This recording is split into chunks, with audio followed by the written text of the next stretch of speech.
Everyone. Sanibonani, welcome to my channel. Igama lami nguNtando Mdletshe, and on this channel sifunde iy'ncwadi zethu zesiZulu bese siza la sizoxoxa ngale y'ndaba esuke siyifunde ey'ncwadini, sixoxela laba abangenaso isikhathi ukuthi bayifunde iy'ncwadi nalaba futhi abanqenayo ukufunda. Sibuye senze-ke ama-reviews, ama-reality shows, and one of the shows esiwenzayo is Uthando Nesthembu. Namhlanje ngifuna ukwenza ivideo ekhuluma ngokuthi umamkhulu kahle kahle is she a hero or a villain la kwi-show yakuthando Nesithembu. Khona abantu bebeye basho bathi engathi after sibuke useason 5 kahle kahle siye saba confused kuma episodes kuma seasons earlier on where we made a decision ukuthi umamkhulu maCele is a villain. Kanti kwakufanele sithi ukulinda kancane ngoba mase sibuka useason 5 sesibone ngathi akuyena umamkhulu kodwa umayeni, which mina I felt ukuthi no, engazi ukuthi kodwa si wrong lapho, kodwa ngithe angihambe ngiwabuka ama-clips kamamkhulu from back then, season 1, season 2, season 3, season 4 and season 5, ngibona ukuthi imaphi lama differences akhona kumamkhulu asenze ukuthi sifile ukuthi sasi wrong ngaye, bese ngiyayenza ne-decision yami-ke nami ukuthi do we really owe mamkhulu maCele an apology? Number one, I have a soft spot for maCele because ukhulu wami nami maCele, so maCele isihlobo sami. So mabe introduce nje amakhosikazi, I thought ukuthi I am going to like maCele ngoba isihlobo sami nje esikhulu futhi, kodwa as ilokhuzana season 1 goes ahead, I was like, hayi lo mama uyashubisa nokho uyashubisa nokho. One thing efanele sikhumbule uma ngabe sibuka ama-reality shows, guys, is that they are more of a show than they are reality, which means that directors are going to and producers, whatever the crew is going to make sure that whatever they get from whatever abasuke beyishuthile from impilo yamakhosikazi kaMaCele and from uMaCele, from umndeni kaMaCele, whatever they get from family is whatever is going to be the most entertaining to us. So uma ngabe amakhosikazi ehambe ya somewhere and there is peace and bayahleka and amukho xabena nomunye and there is no tension, kungabhora nakuthini ukuhlezi sibuka leyo nto. So uma ngabe unkosikazi mhlawumbe lapha yaku-interview and she's sitting there for an hour and bambuza ama-questions, and out of 10 questions abambuze wona, 2 of the questions mhlawumbe usho something eshadanyana komunye unkosikazi, trust me, bazochuza lama questions out ukuthi basikhombise wona uma ngabe sebeveza ama-interviews alowo nkosikazi, because they're trying to make sure ukuthi siya entertaineka as ama-viewers. And we also have to remember ukuthi every season they have to have a villain, so they have to have someone who's going to be a bad guy every season, and that person that they have chosen vele indlela bazom-editha ngayo, bazom-editha in such a way ukuthi simbone ayileyo villain. Ayikho ilokhuzana isizini esizoyibuka la sizobona khona ukuthi amakhosikazi kaMaCele wonke aney'nhliziyo ezinhle, wonke afair, wonke athanda wonke umuntu. Ngeke ize yenzeke leyo nto because it is a show. So every season they're going to have a villain, every season they have to have the person that understands more than everybody, and then they're going to have everybody else in between. So that's why it's possible ukuthi ngo season 1 ube no bad guy omunye, and then go season 5 seko omunye futhi, ngoba bangakushintsha lokho in the way that they edit labantu lapho. So asibeni nako ukuthi uma ngabe sibabuka singacabanga ukuthi this is who they are, this is just a snippet of impilo yabo, ayiphelele nje basuke siyibuka nje ngalo 30 minutes esitholayo on a weekly basis. One of the things mina ku season 1 engizibonayo ngomamkhulu ukuthi zisenze sabone ngathi umamkhulu akayena umuntu onice is the fact that umamkhulu bengahleki kakhulu. If ubuka season 1 kamamkhulu, she doesn't smile a lot, she doesn't laugh. I even watched a scene where amakhosikazi lawa amanye awu-3 umayeni umangwabo nomakhumalo did iphathi for umamkhulu bembonga umamkhulu ukuthi she's the reason ukuthi isithembu sakaMseleki usenzeka, because if she didn't say yes ngabe azange baze bakwazi ukuthi bashade noMseleki. When they did leyo party leyo, it was a party ebefana ngabe ujabulile ukuthi bamenzele such a nice thing, and like her words would say ukuthi ujabulile, but ubuso bakhe bebungakhombisi ukuthi ujabulile. For some reason ubuso bakhe bebutense and ubengahleki and ubengancokoli futhi ubengasmile, and I think that's one of the things esizimukelile as ama-viewers masimbuka umamkhulu sambona njengomuntu ongenawo umusa.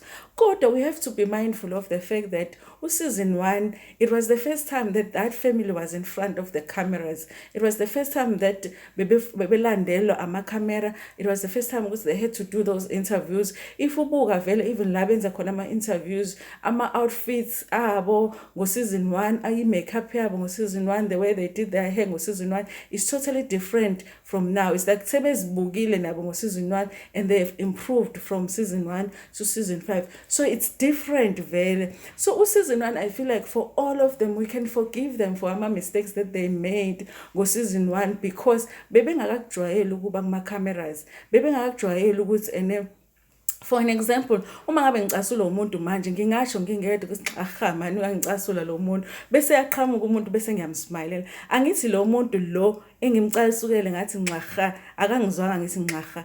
But if there were cameras ngingedwa ngithi nxaha and then bese yafika umuntu bese ngiyasmile, bese kuthi later on useyabuka ku TV useyangibona ngithi nxaha, angithi sekuzoba ne-tension kuthina sobabili.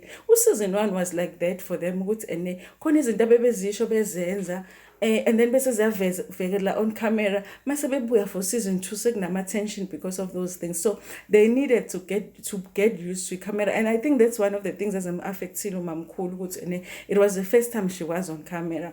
And over the season 2, season 3, season 4, now in season 5, she has softened. I think in season 5 is one season where I've seen umamkhulu laughs the most.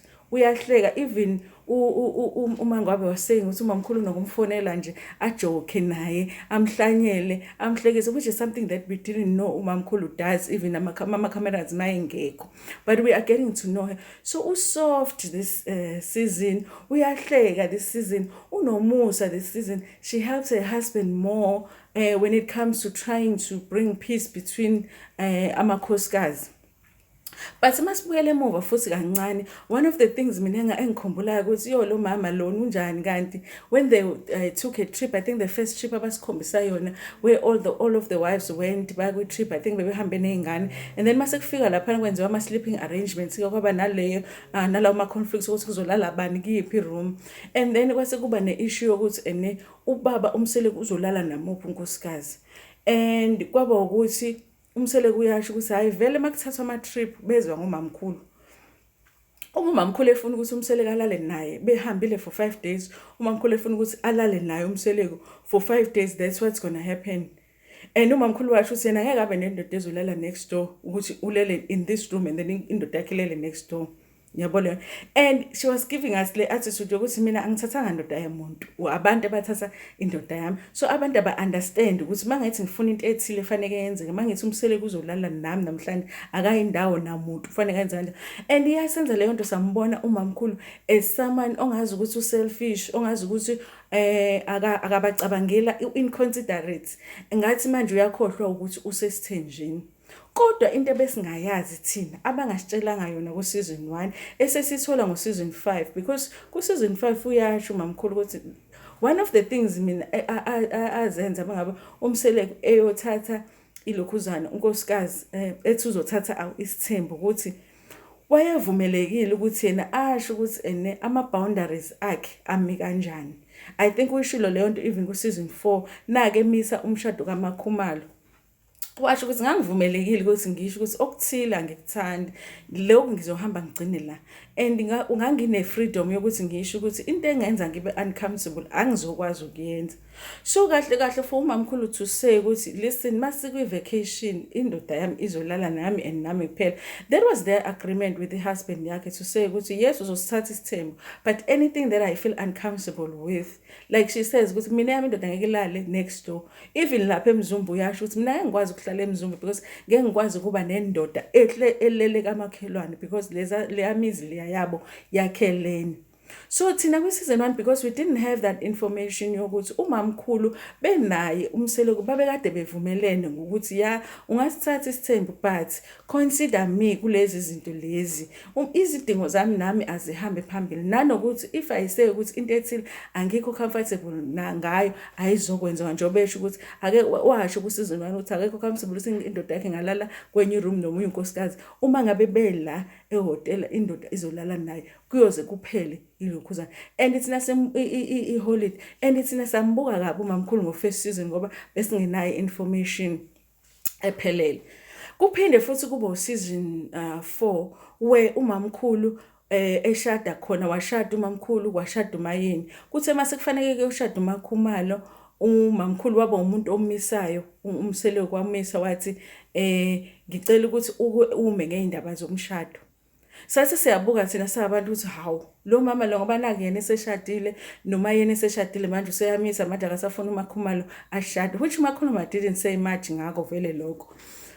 But nako lokho futhi saphinde sathola afterwards uma sechazela uMaCele ukuthi yazi ngibone engathi uma ngabe wena usufocus kwamanye amakhosikazi uyakhohlwa izinto osuku kade ungithembise zona ukuthi uzozenza njengoba wayekhala ngalesa sikhathi ukuthi kuno round wakhe ayemakhela wona kodwa wawakha wangawuqeda uMaCele ngoba usefocus ekwakheleni omunye unkosikazi. All she's saying ukuthi uma ngabe ubhizi nalawa amanye amakhosikazi usuzoba bhizi asiyoshada umakhumalo manje musu ukukhohlwa ukuthi lana khona okushiyile ngalanga kumina kungaphelile njengoba kwakusho uMaCele ethi ngiyaketuka phela mina uma ngabe usuyokwenza lapha izinto mina zingaphelile zami shuthi phela akusabhalansile njengonkosikazi. Yiloko umamkhulu ayefuna ukwenza. I think lack of information kuthina as ama viewers isenze sathatha umamkhulu as a villain, sambona njengomuntu ongenawo umusa, sambona njengomuntu ongenalo uthando.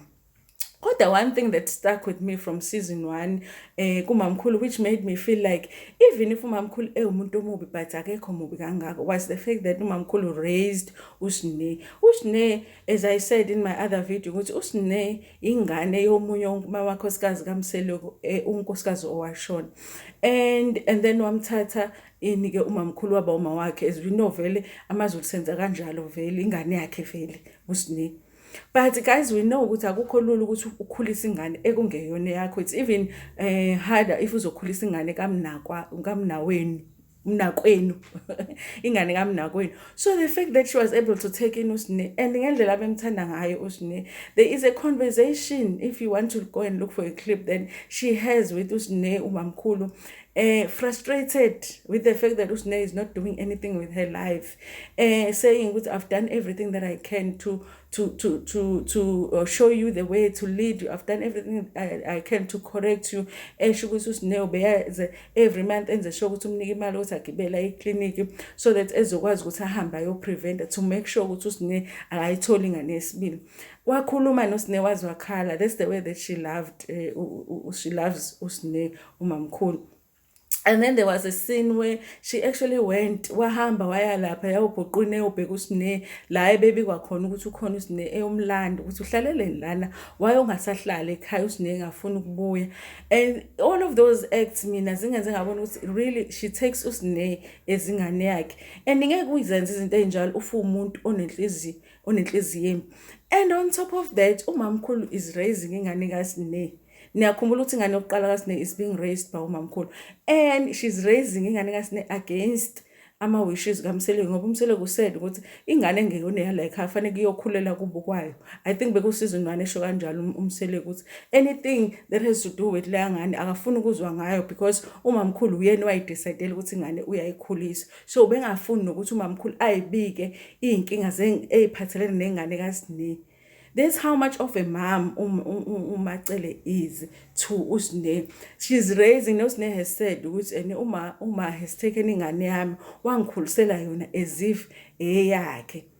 So leyo nto nje yodwa ingenze ngabona ukuthi ngempela kungenzeka ukuthi umamkhulu simthole sithole information wrong ngaye mhlawumbe indlela vele ama-producers of the show and the editors of the show bam-edithe ngayo ukuthi simbone ngendlela besimbona ngayo in the previous seasons. And because in this season it looks like they've chosen umayeni ukuthi bampresente as a villain, which naye kahle kahle mawubuka she's not, but they've presented umayeni as a villain and they're not going to have two villains. So they had to show us the real maCele, and then umayeni kube uyena umuntu ongathi uyu-bad guy this season. So maCele this season usinde kanjalo. It's not ukuthi maCele is better than umayeni. They are just being themselves. But because of the way that, because we are watching the show, vele they're going to have a bad guy. In this season, it looks like they have chosen maCele. Also, guys, if anybody, if ngakhombisa imovie yakho ngoba ishow I think iqala ngo 2018, if ngakhombisa imovie yempilo yakho ngo 2018 and uyibuke and ubona amaphutha athile ukuthi yazi lapha yani oh yeah wasn't friendly lapha ayi le nto engayisho ngadelela lapha why bengihline kanjena yazi angihleki nokuhleka. Any matured person would try and improve. Any matured person would try and be like, okay, this season, let me laugh, kancane, let me joke, let me try and help my husband, Shemu. He looks frustrated, trying to make everybody come together and do things together. So let me be more helpful. So any matured person really would do that because we all want to grow, we all want to do better. So I think when I'm an advantage, every season they look at themselves. They look back at themselves and see izinto that they want to improve. And I think nayo maCele khona izinto ayibukile and was improver between season 1 and season 5. That's why now it looks like sibuka umuntu different and now si confused ukuthi did we get things wrong? I don't think that we got things wrong. I think we got what ishow presented to us of maCele, and then go season 5 sasesiyathola ukuthi kanti she's not like that because they did decide ukuthi this season she's not going to be a villain. But I think with every single wife we have to think about that ukuthi what we see of them sometimes it's the way that they are edited and presented to us, and we can't judge them as harsh. I think abantu are saying a lot of things about umayeni being rude. I don't think umayeni has changed. I think umayeni is just umayeni that she has always been, but I think ukuthi they've edited her in such a way because they decided to move away from presenting maCele as a villain and present umayeni as a villain this time. So obviously the kind of stuff that they're going to pick up, her facial expressions, izinto azishoyo kuma-interviews, they're going to pick the stuff that is going to present her as a villain. So that's all that we're getting, guys. We are getting the show because vele sifuna ukubuka ishow. So do we owe maCele an apology? I guess we do owe maCele an apology because she's not a bad person after all. But I think in a few years' time, we are going to owe Mayeni an apology too, if we don't look at it that way. This is not who Mayeni is. It's the way that the show has given her to us this season. Next season, probably Umangwabe will be a villain or Umakhumalo will be a villain, and then we'll be saying the same thing. Should we apologize to Mayeni? So thank you so much for watching our videos. Ningakhohlwa ukuthi niwashare with your friends, with your family, and even with strangers. Kulabo abathanda incwadi, ngizohlangana nani futhi Monday siqhubeka nencwadi yethu leyo phela, and we are starting a new book soon. So thank you so much. Ngithanda kakhulu.